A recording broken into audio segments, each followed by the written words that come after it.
bersaut-sautan yang sudah dibacakan oleh Kak Imelda tadi. Kita buka Alkitab kita bersama-sama, 1 Samuel 17, saya lanjut di ayat 22. Lalu Daud menurunkan barang-barangnya dan meninggalkannya di tangan penjaga barang-barang tentara. Berlari-larilah Daud ke tempat barisan. Sesampai di sana, bertanyalah ia kepada kakak-kakaknya, apakah mereka selamat. Sedang ia berbicara dengan mereka, tampillah maju pendekar itu, namanya Goliat, orang Filistin dari Gad, dari barisan orang Filistin. Ia mengucapkan kata-kata yang tadi juga dan Daud mendengarnya. Ketika semua orang Israel melihat orang itu, larilah mereka daripadanya dengan sangat ketakutan. Berkatalah orang-orang Israel itu, sudahkah kamu lihat orang yang maju itu? Sesungguhnya ia maju untuk mencemoohkan orang Israel. Orang yang mengalahkan dia akan dianugerahi raja kekayaan yang besar. Raja akan memberikan anaknya yang perempuan kepadanya dan kaum keluarganya akan dibebaskannya dari pajak di Israel. Lalu berkatalah Daud kepada orang-orang yang berdiri di dekatnya, apakah yang akan dilakukan kepada orang-orang yang mengalahkan orang Filistin itu dan yang menghindarkan cemooh dari Israel? Siapakah orang Filistin yang tak bersunat ini sampai ia berani mencemoohkan barisan daripada Allah yang hidup? Juru firman Tuhan pada saat ini adalah perspektif anak Tuhan atau sudut pandang anak Tuhan atau cara pandang anak Tuhan. Mari kita berdoa. Kami siap untuk mendengarkan firman Tuhan dan tuntunan Roh Kudus yang dapat membuat kami mengerti firman ini dari awal hingga akhirnya. Kami meminta semua ini hanya dalam nama anakmu Yesus Kristus yang sudah menjadi juru selamat dan penebus kami. Amin. Dari sudut pandang manusia, Goliat ini adalah pria yang luar biasa. Ini saya bawakan dalam terjemahan Alkitab ayat yang mudah dibaca. Tingginya kira-kira 3 meter. Baju besinya itu seberat 57,5 kg. Jadi hampir seberat saya ini. Dan ujung tombaknya saja itu 7 kg. Nah sekarang Goliat ini menantang orang Israel untuk sebuah pertarungan. Pertarungannya seperti ini. Jika seandainya ada jagoan Israel melawan dia dan kemudian mereka kalah, maka mereka akan menjadi budak bangsa Filistin, yaitu budak bangsa pemenang. Dari sudut pandang manusia atau dari perspektif manusia, Goliat ini adalah musuh yang tangguh. Siapa yang bisa ragukan gitu dengan tinggi kurang lebih 3 meter, baju besinya sebesar itu, ujung tombaknya seberat itu. Tapi justru ini masalahnya. Saul dan tentaranya ini melihat situasi Goliat dari sudut pandang manusia tadi. Kenapa? Karena mereka membesar-besarkan hal yang kelihatan secara lahiriah. Seperti misalnya mereka katakan seperti ini di ayat yang ke-25 tadi. Sudahkah kamu lihat orang yang maju itu? Jadi dengan kata lain mereka mau mengatakan dari atas sampai ke bawah dengan mengenakan perlengkapan tempur seperti itu rasa-rasanya sukar ditembus ini. Pakai panah, pakai apapun juga ini susah ini ditembus. Karena apa? Tubuhnya begitu besar, begitu tinggi. Sehingga kemudian pemikiran ini yang membuat mereka membiarkan sudut pandang duniawi terhadap apa yang mereka lihat dengan keadaan jasmani Goliat ini tidak tertandingi. Makanya tidak heran ya, ketika Goliat mengatakan seperti ini kepada mereka, bukankah aku seorang Filistin dan kamu adalah hamba Saul? Di ayat pasal 17 ayat yang ke-8. Pertanyaannya benar nggak begitu? Ya iya, dari sudut pandang manusia seperti itu. Tetapi seharusnya kita mengerti. Sudut pandang manusia ini kadang-kadang sering memakai sudut pandang setan yang sudah didoktrinkan kepada umat manusia. Karena apa?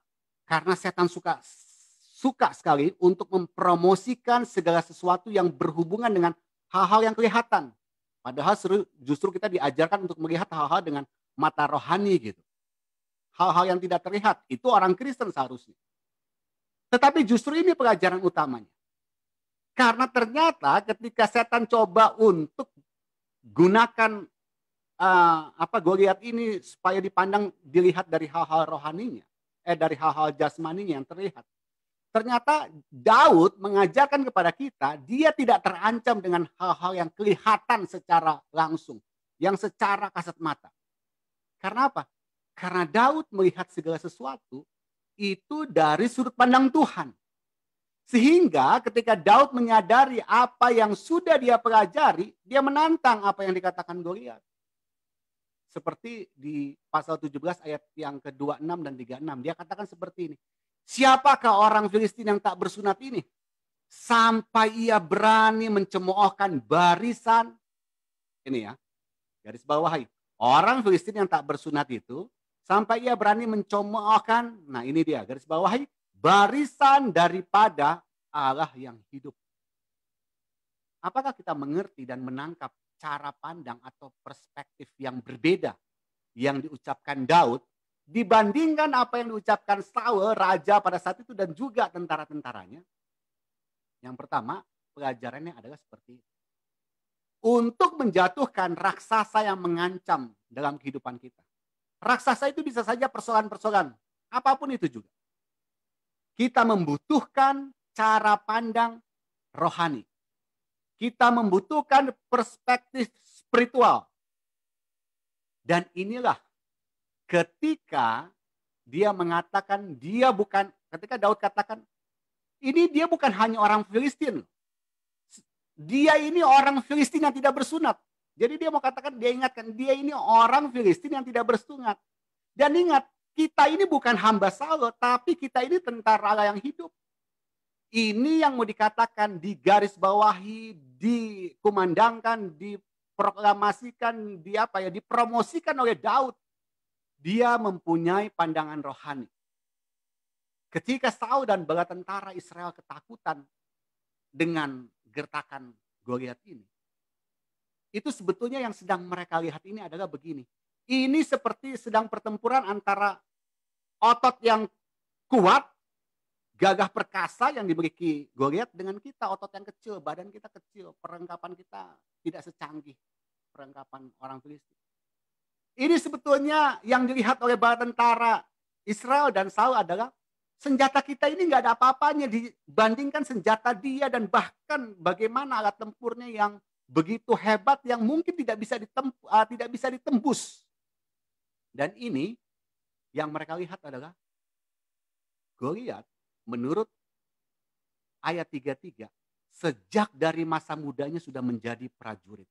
Itu yang diingatkan Saul kepada Daud.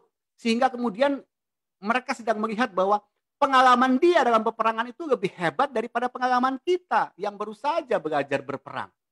Tetapi ingat, sehebat-hebatnya Saul dan bala tentaranya melihat keadaan Goliat dan pasukan Filistin seperti itu, tetapi Daud melihatnya dari pandangan yang lain. Dia memandangnya dari pandangan bahwa ini sesungguhnya konflik atau pertempuran antara Tuhan dan kekuatan jahat.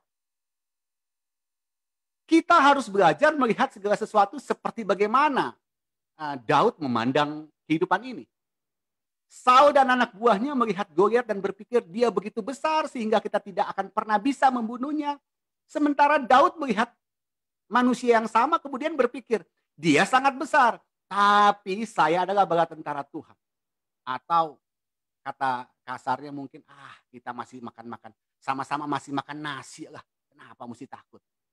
Kita harus memahami bahwa ketika Daud menyebut Goliat sebagai orang Filistin yang tidak bersunat, itu artinya tidak bersunat itu berada di luar perjanjian Abraham yang telah diberikan oleh berkat Tuhan yang diberikan kepada nenek moyang mereka. Itu artinya kau tidak bersunat.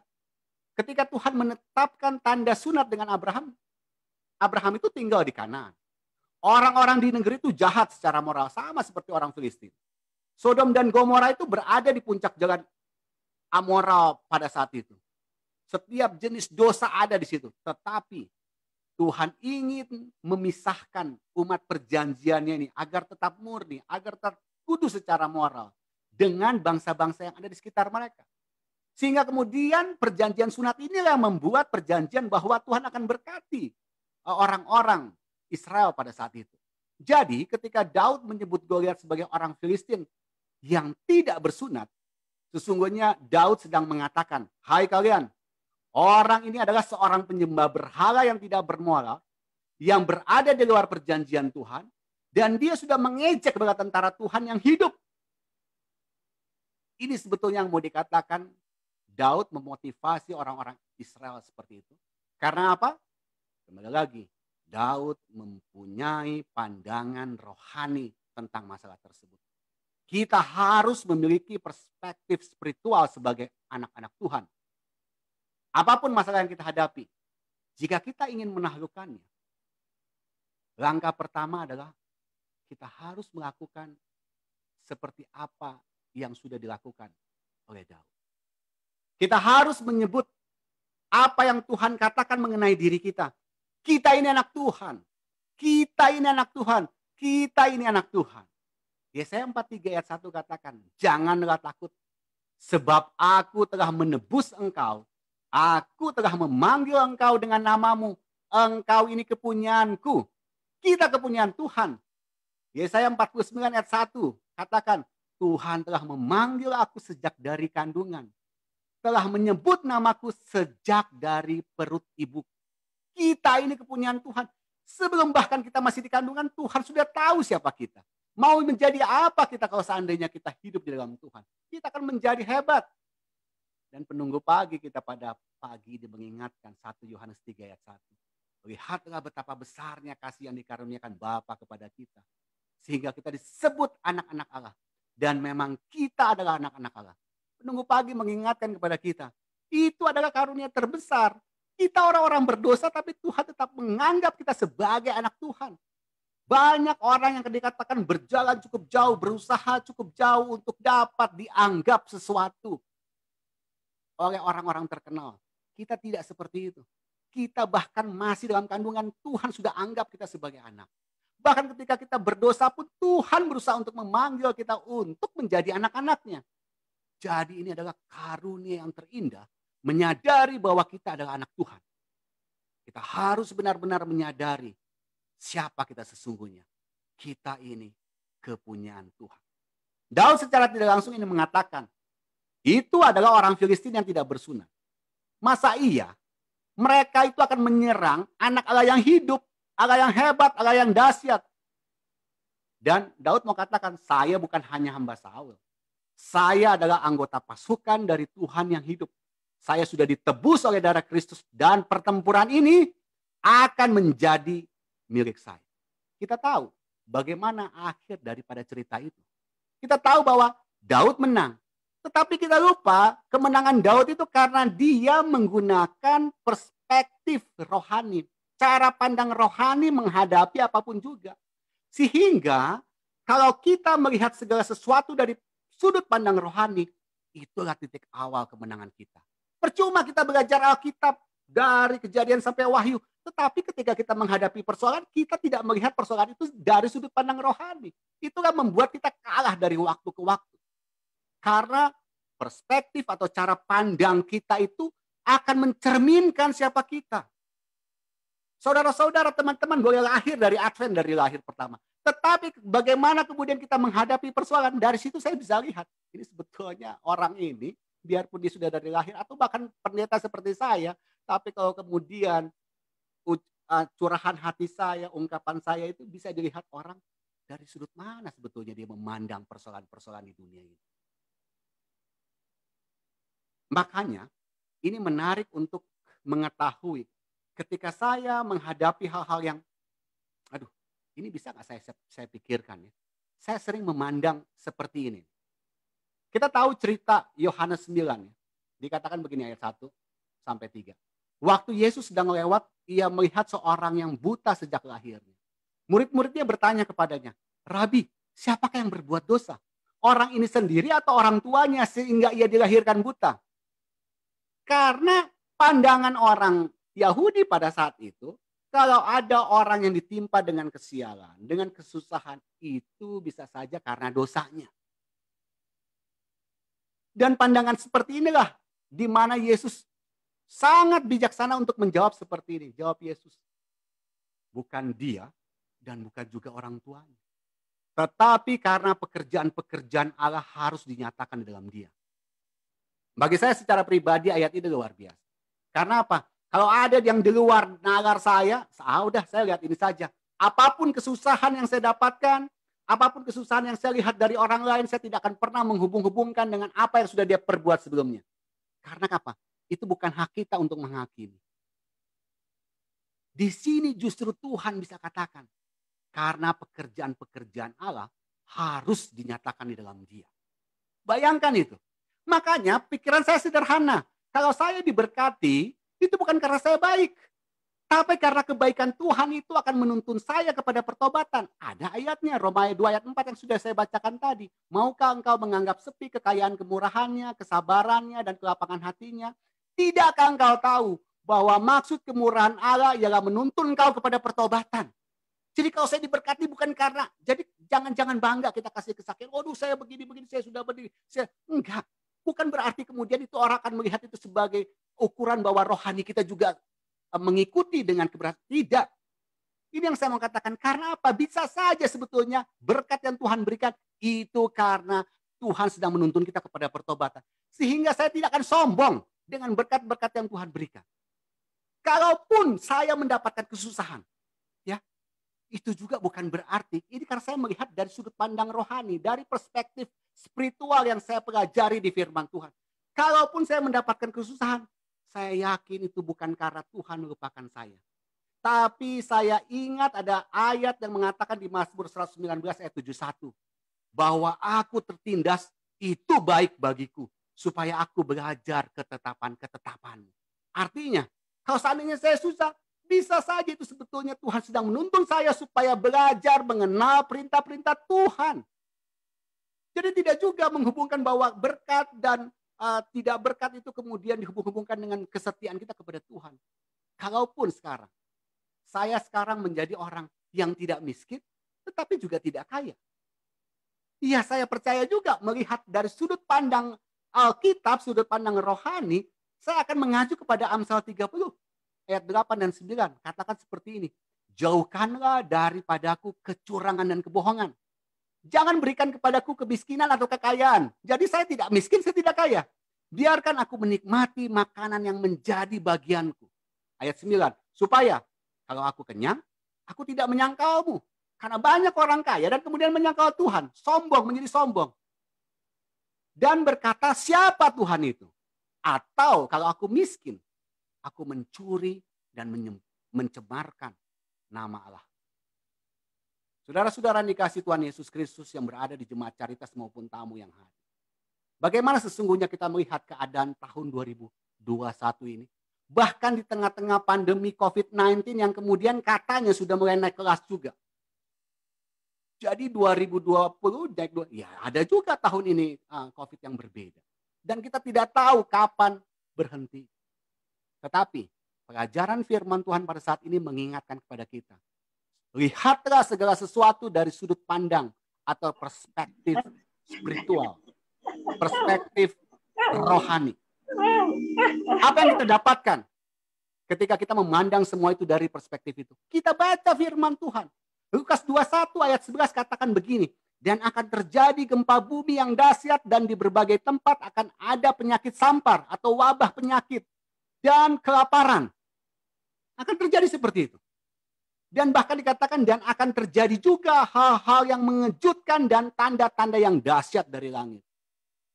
Ayat ini ya, tanda terjadi juga hal yang kita dikejutkan kemarin.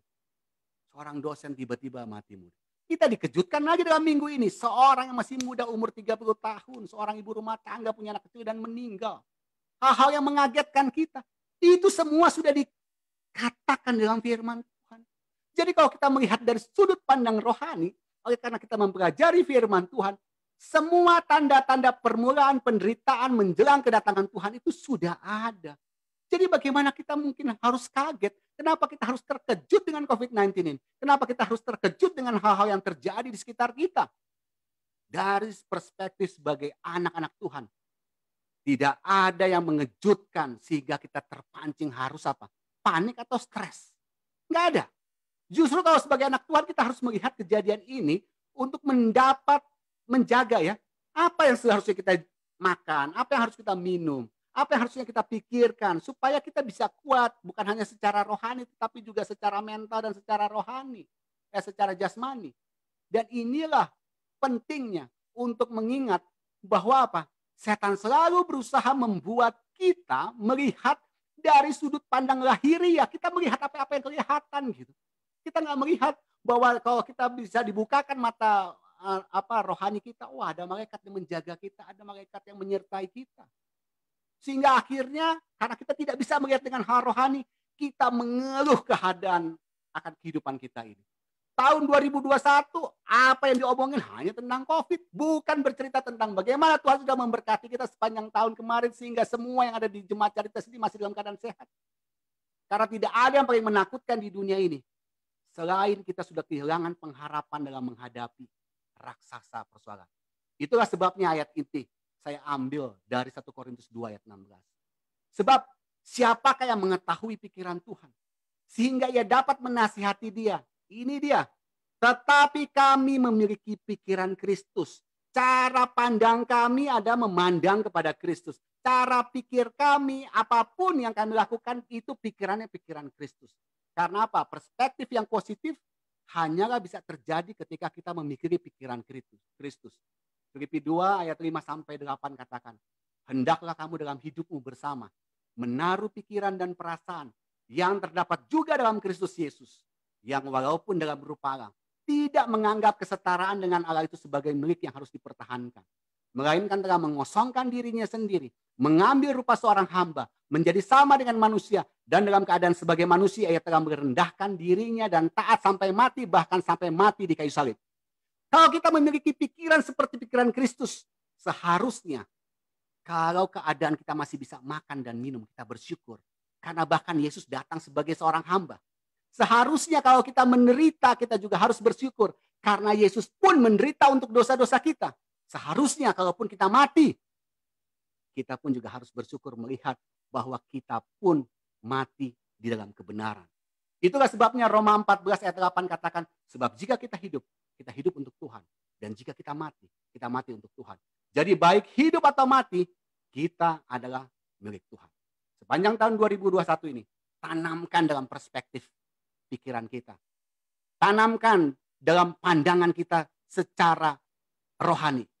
Kita ini adalah anak-anak Tuhan. Dan berarti kita milik Tuhan. Tuhan memberkati.